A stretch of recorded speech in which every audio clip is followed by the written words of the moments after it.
नमस्कार। आज हम वसंत भाग 2 कक्षा 7 के लिए हिंदी की पाठ्य पुस्तक का अध्ययन करेंगे। आज के हमारे पाठ का नाम है रक्त और हमारा शरीर और इसके लेखक हैं यतीश अग्रवाल। दिव्या अनिल की छोटी बहन है। यूँ तो वह शुरू से ही कमज़ोर है, लेकिन इधर कुछ दिनों से उसे हर समय थकान महसूस होती रहती है। मन किसी काम में नहीं लगता। भूख भी पहले से कम हो गई है। अस्पताल में उसे डॉक्टर ने देखा तो कहा, लगता है दिव्या के शरीर में रक्त की कमी हो गई है, जांच करा कर देखते हैं। यह कहकर उन्होंने दिव्या को रक्त की जांच के लिए पास के एक कमरे में भेज दिया। अस्पताल में डॉक्टर उसकी खून की जांच करते हैं। वहाँ अनिल को अपनी ही जान पहचान की डॉक्टर दीदी दिखाई दी। डॉक्टर दीदी ने कहा, कहो अनिल, कैसे आना हुआ? अनिल ने बताया कि डॉक्टर ने दिव्या को खून की जांच के लिए आपके पास भेजा है। इतना सुनते ही डॉक्टर दीदी ने दिव्या की उंगली से रक्त की कुछ बूंदें एक छोटी सी शीशी में डाल दी और स्लाइड पर लगा दी। फिर अनिल से बोली, अनिल, तुम कल अस्पताल से रिपोर्ट ले जाना। अगले दिन जांच की रिपोर्ट से पता चलता है कि दिव्या को एनीमिया यानी कि खून की कमी है। अनिल को एनीमिया के बारे में जानने की इच्छा को देखकर डॉक्टर दीदी पहले अनिल को खून की संरचना के बारे में बताती हैं। हमारा खून अनेक सूक्ष्म कणों से मिलकर बना होता है। सूक्ष्मदर्शी से देखने पर ये लाल कण दिखाई देते हैं। 1 मिलीलीटर में इनकी संख्या 40 से 50 लाख होती है। खून में कुछ सफ़ेद कण भी होते हैं जिन्हें बिंबाणु प्लेटलेट कण कहते हैं। ये रोगों से हमारे शरीर की रक्षा करते हैं। अस्थियों के बीच मज्जा में रक्त का निर्माण होता है। अनिल स्लाइड देख मानो आश्चर्य से उछल पड़ा। रक्त की एक बूंद में इतने सारे कण? वह बोला, इन्हें देखकर तो ऐसा लग रहा है मानो बहुत सी छोटी छोटी बालूशाही रख दी गई हो। रक्त का प्रमुख कार्य ऑक्सीजन को शरीर के विभिन्न हिस्सों में पहुंचाना है। हमारे देश में एनीमिया का सबसे बड़ा कारण पौष्टिक आहार की कमी है। जो लोग संतुलित तथा पौष्टिक आहार नहीं लेते हैं, उनमें रक्त का निर्माण कम हो पाता है और वे एनीमिया जैसी बीमारी का शिकार हो जाते हैं। स्वास्थ्य के लिए सबसे पौष्टिक आहार। हमें एनीमिया से बचाव के लिए नियमित रूप से पौष्टिक आहार लेना चाहिए। प्रोटीन, लौह तत्व, विटामिन से युक्त भोजन ग्रहण करना चाहिए। ये सभी तत्व हमें हरी सब्जियों, फलों, दूध, अंडों आदि से प्राप्त होते हैं। इसके अलावा इस रोग का एक और बड़ा कारण है पेट में कीड़ों का हो जाना।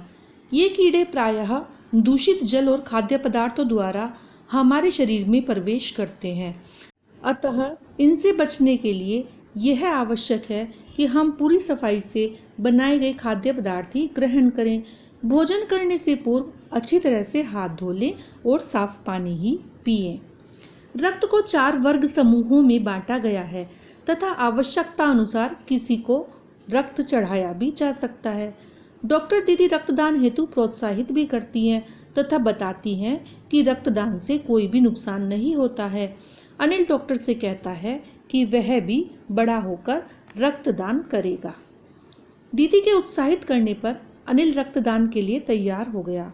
दीदी ने अनिल को शाबाशी दी और कहा, हमें अवश्य रक्तदान करते रहना चाहिए।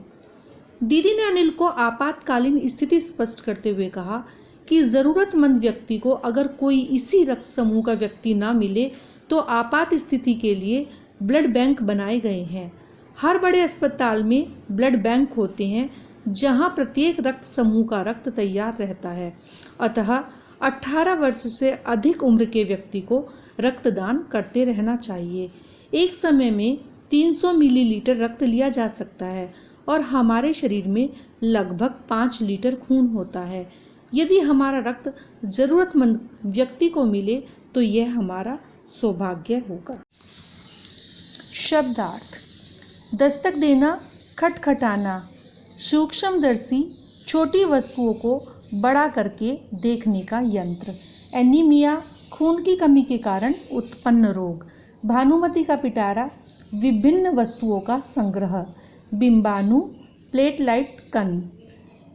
दूषित, मैला, धावा बोलना, हमला करना। ब्लड बैंक, रक्त एकत्र करने के लिए खोले गए बैंक। रक्त, खून, पीठ ठोकना, शाबाशी देना। प्रश्न अभ्यास।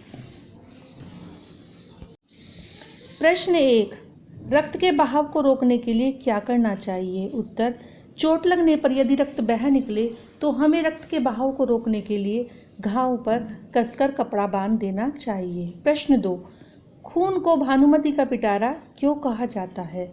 उत्तर, वास्तव में रक्त के 2 भाग होते हैं, एक तरल भाग अर्थात प्लाज्मा, दूसरा वह जिसमें छोटे बड़े कई तरह के कण विद्यमान होते हैं। ये कण कुछ लाल, कुछ सफ़ेद और कुछ रंगहीन होते हैं। इन्हें प्लेटलेट्स कहते हैं। ये सभी कण प्लाज्मा में विद्यमान रहते हैं। उनकी संख्या एक रक्त की बूंद में लाखों में होती है। अतः यही कारण है कि लेखक ने इसे भानुमति का पिटारा कहा है। प्रश्न 3, एनीमिया से बचने के लिए हमें क्या क्या खाना चाहिए? उत्तर, एनीमिया रक्त की कमी से होता है, अतः हमें एनीमिया से बचाव के लिए नियमित रूप से पौष्टिक आहार लेना चाहिए। प्रोटीन, लौह तत्व, विटामिन से युक्त भोजन ग्रहण करना चाहिए। ये सभी तत्व हमें हरी सब्जियों, फलों, दूध, अंडों आदि से प्राप्त होते हैं। प्रश्न 4, पेट में कीड़े क्यों हो जाते हैं? इनसे कैसे बचा जा सकता है? उत्तर, पेट में कीड़े प्रायः दूषित जल व बासी खाद्य पदार्थों से उत्पन्न होते हैं। कभी कभी धरती की ऊपरी सतह पर रेंगने वाले कीड़ों के लार्वे त्वचा के छिद्रों के रास्ते हमारे शरीर में प्रवेश कर जाते हैं तथा आंतों में प्रविष्ट हो अपना वास बना लेते हैं। अतः इनसे बचने के लिए हमें स्वच्छ जल एवं शुद्ध भोजन खाना चाहिए। वह नंगे पैर नहीं चलना चाहिए। प्रश्न 5, रक्त के सफ़ेद कणों को वीर सिपाही क्यों कहा गया है? उत्तर, सफ़ेद रक्त कण रोगाणुओं को शरीर में प्रविष्ट होने से बचाव करते हैं, जिससे हमें अनेक रोगों से मुक्ति मिलती है। रोगों से रक्षा करने और रोगाणुओं से लड़ने भिड़ने के लिए ही इन्हें वीर सिपाही कहा गया है। प्रश्न 6, ब्लड बैंक में रक्तदान देने के क्या लाभ हैं? उत्तर, ब्लड बैंक में रक्तदान देने के अनेक लाभ हैं। नंबर 1, रक्तदान से किसी ज़रूरतमंद व्यक्ति को जीवन दान दिया जा सकता है। नंबर 2, ब्लड बैंक में प्रायः हर वर्ग का रक्त तैयार मिल जाता है। नंबर 3, ज़रूरत पड़ने पर व्यक्ति को इन ब्लड बैंकों से अपने वर्ग का रक्त आसानी से मिल जाता है। प्रश्न 7, सांस लेने पर शुद्ध वायु से जो ऑक्सीजन प्राप्त होती है उसे शरीर के हर हिस्से में कौन पहुंचाता है? उत्तर, लाल कण। कुछ अन्य प्रश्नोत्तर। प्रश्न 1, दिव्या को कौन सी बीमारी हो गई थी?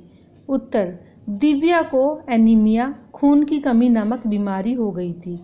प्रश्न 2, क्या सभी लोग रक्तदान कर सकते हैं? उत्तर, नहीं, 18 से 50 वर्ष तक के स्वस्थ लोग ही रक्तदान कर सकते हैं।